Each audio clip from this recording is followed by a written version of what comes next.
Hello everyone, welcome back to Pathshala. આજે આપણે નવું ચેપ્ટર શરૂ કરશું, જે છે અંકશુઝ. આપણે જે મૂળાક્ષર શૂઝ આની પહેલા કર્યું હતું એ જ રીતે આમાં છે અંકશુઝ. એકદમ ઇઝી ચેપ્ટર છે, બધાને આવડતું જ હોય છે. આ ચેપ્ટરમાં એવું હોય છે કે તમને જે અમુક અંક આપ્યા હોય તો અને એની ઉપરથી તમને જે કરવાનું કીધું હોય, ઉતરતો ક્રમ, ચડતો ક્રમ, એ રીતે કરવાનું હોય છે. એટલે જે ન ભણ્યા હોય ને એને આ ચેપ્ટર તો આવડતું જ હોય, પણ એકવાર આપણે ભણીએ તો આપણને વધુ આઈડિયા આવે અને એક્ઝામ આપણી સ્પીડ સારી થાય. ઓકે, હું આમાં મેં બધા જ ટાઈપના ક્વેશ્ચન લીધા છે, એટલે આપણે ક્વેશ્ચન સોલ્વ કરતા જશું અને હું તમને સમજાવતી જઈશ કે કઈ રીતના ક્વેશ્ચન સોલ્વ કરવાના અને તમને આઈડિયા આવશે કે કેવા ક્વેશ્ચન પૂછાય છે. ઓકે, ચલો પહેલો ક્વેશ્ચન જોઈએ. શું કીધું છે? આ તમને સંખ્યા આપી છે અને અંક શું છે, એટલે બધા ક્વેશ્ચનમાં અંક એટલે કે સંખ્યા તો હશે જ. તે સંખ્યાના છેલ્લા 6 અંકોને, એટલે કે છેલ્લા કયા 6 અંક છે, તો કે આ 6 અંક છે, ઉલટા ક્રમમાં ગોઠવતા ડાબેથી 8મો અંક કયો આવશે?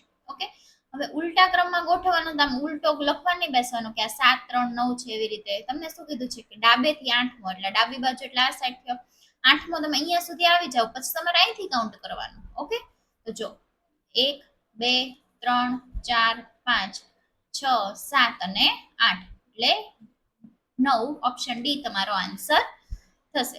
ઓકે, સમજાણું? ફરી સમજાવું. તમને શું કીધું છે? આ નંબર આપ્યો છે 7 9 2 4 1 6 3 8 9 3 અને 7. મેં જે હમણાં એપ્રોચ થી કર્યું એ જ એપ્રોચ થી તમારે એક્ઝામમાં કરવાનું છે, એટલે પેનની તમારે જરૂર પડે નહીં. હવે હું તમને કહું છું, જેને ન સમજાણું હોય એ ફરી ધ્યાન આપજો એટલે તમને સમજાય. તમને એમ કીધું છે કે છેલ્લા 6 અંકને તમારે છેલ્લા 6 અંકને ઉલટા ક્રમમાં ગોઠવવાના છે, એટલે કે આ છેલ્લા છે ને પહેલા આવી જશે કે 7 3 પછી 9 8 3 અને 6.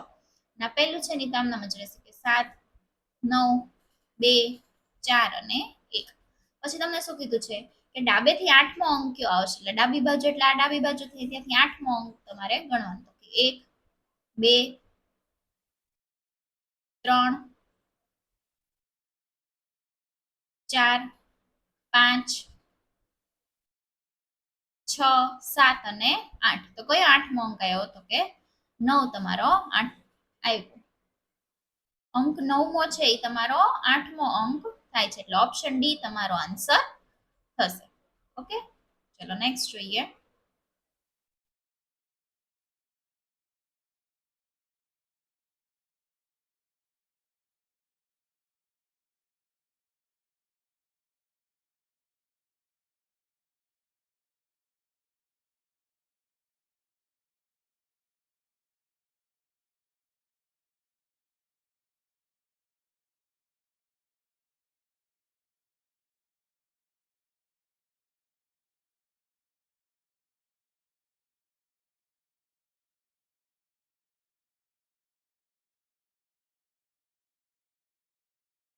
એક મિનિટ વેઇટ કરજો.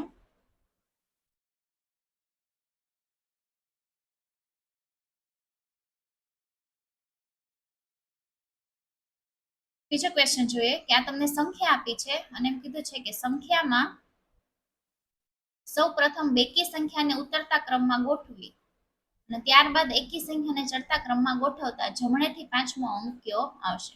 પહેલા આપણે શું કીધું છે કે જેટલી બેકી સંખ્યા છે ને એને ઉતરતા ક્રમમાં ગોઠવવાની છે, એટલે કેટલી છે? 2 6 8 અને 4. ઓકે, 2 6 8 4 એટલે કે 8 6 4 અને 2 એમ થશે.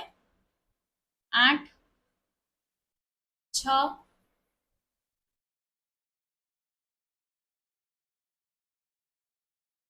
4 અને 2.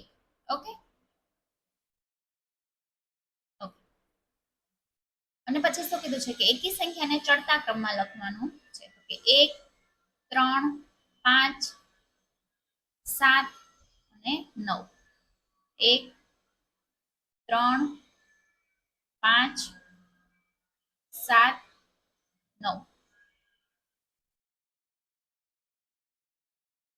ઓકે, આ થઈ ગયું. હવે શું કીધું છે કે જમણેથી 5મો અંક કયો છે? જમણો એટલે આ સાઈડ ને 5મો અંક 1 2 3 4 અને 5. તો 5મો અંક કયો આવે છે? તો કે 1 એટલે ઓપ્શન એ 1 તમારો આન્સર થશે. ઓકે, છે સાવ ઈઝી. જેવું ક્વેશ્ચનમાં આપ્યો હોય એ જ રીતે આપણે કરવાનું છે. ઓકે, નેક્સ્ટ ક્વેશ્ચન જોઈએ.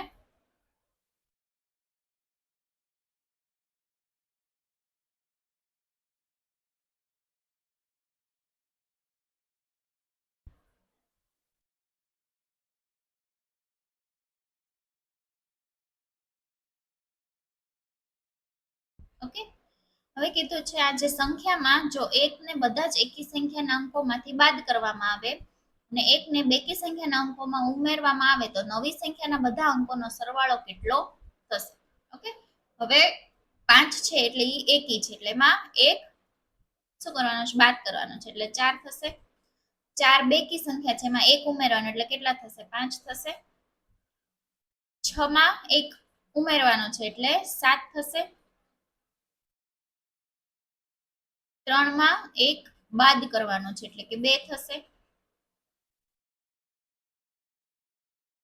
અને 8 માં બેકી સંખ્યા છે એટલે એક ઉમેરવાનો છે એટલે કેટલા થશે, 9 થશે. હવે આ બધાનો સરવાળો કરીએ આપણે કે 5 ને 4 9, 9 ને 9 18, 18 ને 2 20 ને 7 27 એટલે સી તમારો આન્સર થશે. બધા અંકોનો સરવાળો આપણે કર્યો. ઓકે, ચલો નેક્સ્ટ જોઈએ. આ જે સંખ્યાના તમામ અંકોને ઉતરતા ક્રમમાં ગોઠવતા જમણેથી, આ જમણું છે, જમણેથી 7મો અંક કયો આવશે.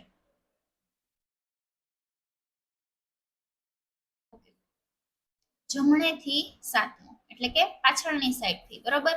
તમે ઉતરતા ક્રમ એટલે શું કરશો કે સૌથી મોટી સંખ્યા પહેલા લેશો અને પછી નાની નાની એમ કરતા જશો.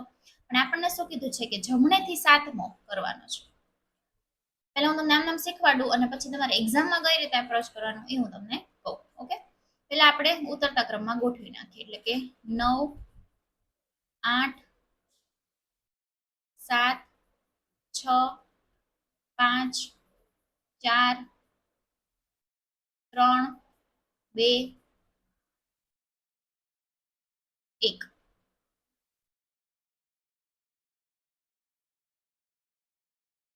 ઓકે, અને શું કીધું છે કે જમણેથી 7મો અંક કયો થશે તો કે 1 2 3 4 5 6 અને 7 એટલે બી તમારો આન્સર થશે.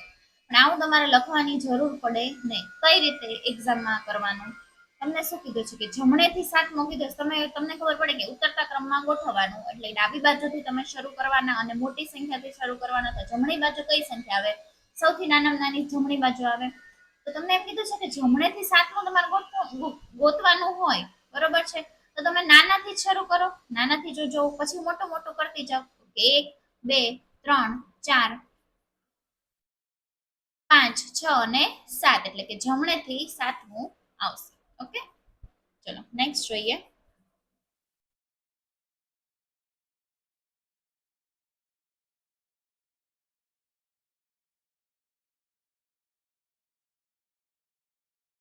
તમને શું કીધું છે કે આ સંખ્યામાં જો પ્રથમ તમામ સમ અંકોને ઘટતા ક્રમમાં ગોઠવવામાં આવે અને પછી તમામ વિષમ અંકોને ચડતા ક્રમમાં ગોઠવવામાં આવે તો ડાબી બાજુથી ત્રીજા સ્થાને કયો અંક હશે. ઓકે, હવે આમાં શું કીધું છે, એક જ મિનિટ વેઇટ કરજો.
હવે આમાં તમને શું કીધું છે ફરી જોઈએ કે આ સંખ્યામાં જો પ્રથમ તમામ સમ અંકોને ઘટતા ક્રમમાં ગોઠવવામાં આવે.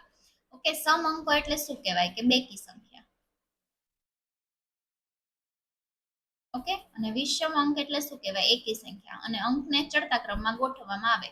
તો ડાબી બાજુથી ત્રીજા સ્થાને કયો હશે? ડાબી બાજુ એટલે પહેલેથી શરૂ થશે. પહેલું તમને શું કીધું છે? બેકી સંખ્યા. બેકી સંખ્યાને ઘટતા ક્રમમાં ગોઠવવાના છે, એટલે કે મોટાથી નાના. તો તમે જો સૌથી મોટી બેકી સંખ્યા કઈ છે? તો કે 8, એ પહેલું હશે. પછી શું છે કે તો કે 6, એ બીજું હશે. અને પછી શું આવશે? 4, એ ત્રીજું હશે. તમને કીધું છે કે ડાબી બાજુથી ત્રીજું સ્થાન જ આપણે ગોતવાનું છે. ત્રીજું સ્થાન આપણને ખબર પડી ગઈ કે 4 છે એ ત્રીજું સ્થાન છે. ઓકે, તો હવે આગળ આપણે કરવાની જરૂર જ નથી, આપણને અંક સીધો મળી ગયો કે 4 છે, એટલે ઓપ્શન ડી 4 તમારો આન્સર થશે. ઓકે, નેક્સ્ટ જોઈએ.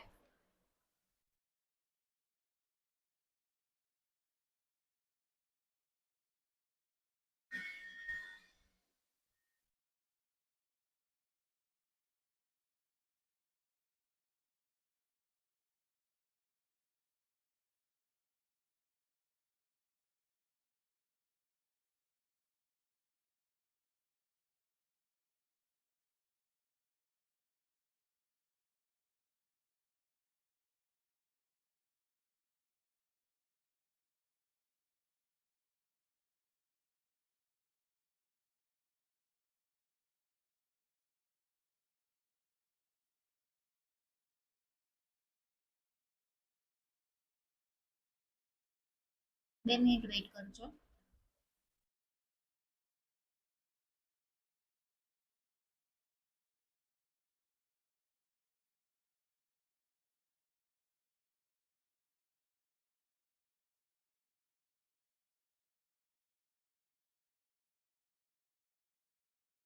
ઓકે, આપેલ સંખ્યા આજે આપી છે એના તમામ અંકોને ડાબેથી જમણી બાજુ ચડતા ક્રમમાં ગોઠવવામાં આવે.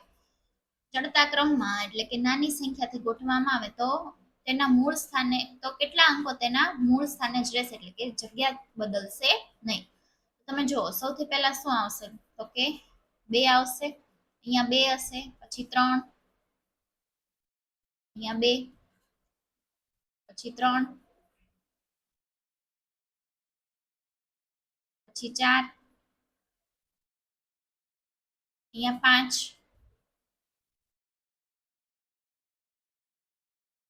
અહીંયા 6, અહીંયા 7 અને અહીંયા 9. ઓકે,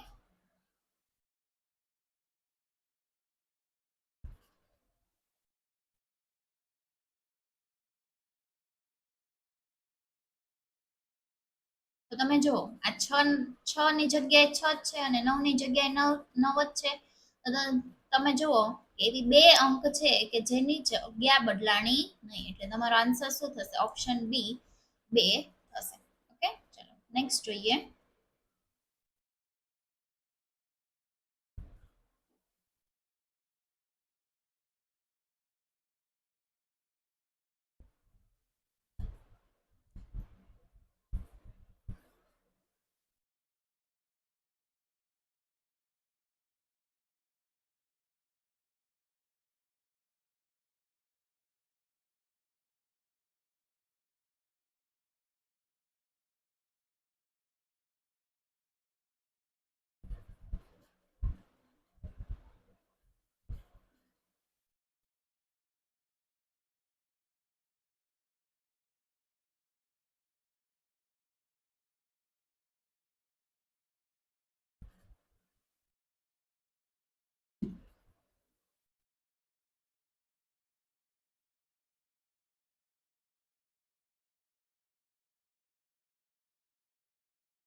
નેક્સ્ટ સ્લાઇડ પ્રોસેસ થાય છે, વેઇટ કરજો થોડી વાર.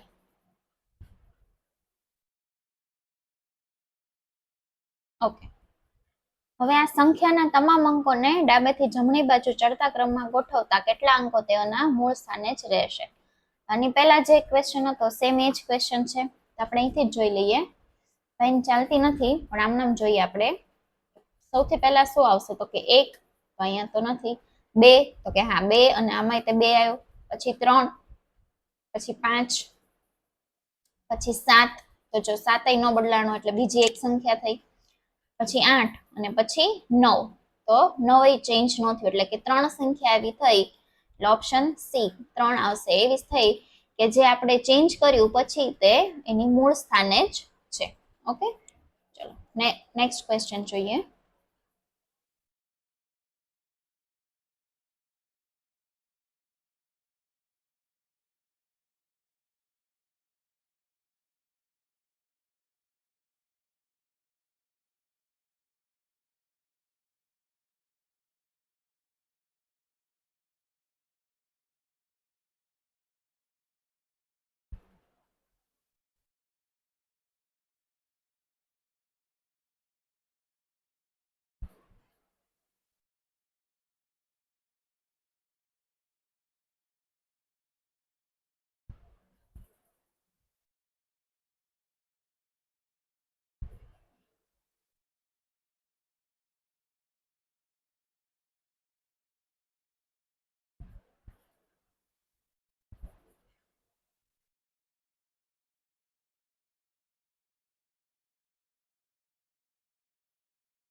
ઓકે, હવે આ સંખ્યાના અંકોને નાનાથી મોટા એ પ્રમાણે ચડતા ક્રમમાં ગોઠવતા કેટલા અંકોનું સ્થાન બદલાતું નથી.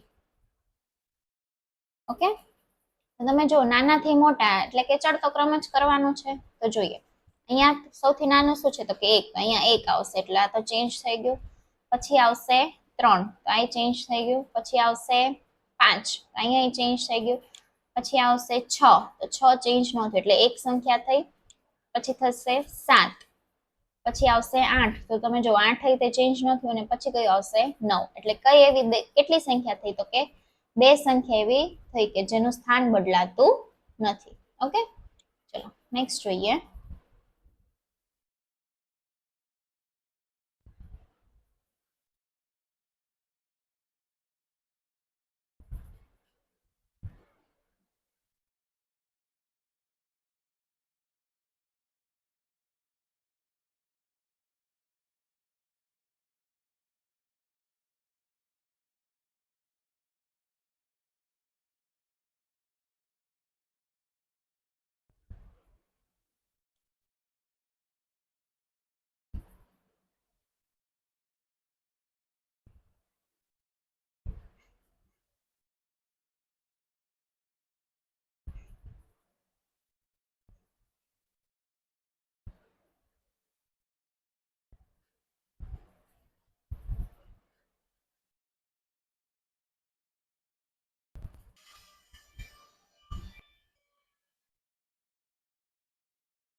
થોડી વાર વેઇટ કરજો.